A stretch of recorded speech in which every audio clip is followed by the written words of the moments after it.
So there are many things that will go on in the next few days. The first thing that the logic dictates is that Iran could possibly attack the various centers of US bases that are there in the Middle East. But many experts suggest that Iran actually may not attack those sites. And why is that? The reason could be that Iran would want Trump to have that symbolic win. So Iran, many people in the Iranian regime have been calling this a symbolic win for Trump. They have not been accepting that they have suffered that heavy damage on the various nuclear sites. So what they're likely to do is they're likely to escalate these attacks on Israel.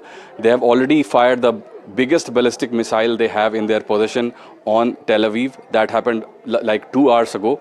So that will also be under consideration. And also Tehran could quietly shift its nuclear ambitions.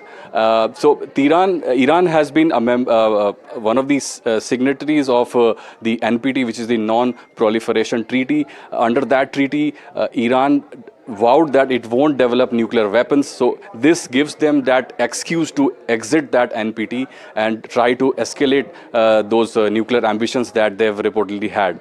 And Tehran, as we've been talking about, they have been members of NPT and they may exit that altogether.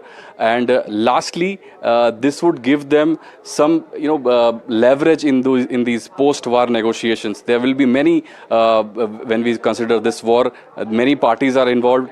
How these negotiations shape, who has the upper hand, that will have to be answered. But Iran could claim that it has an upper hand because it could go on to say that it was not the aggressor, it was Israel and then US that attacked Iranian territories. So it has the power of negotiation. That could be one of the arguments that Iran could make.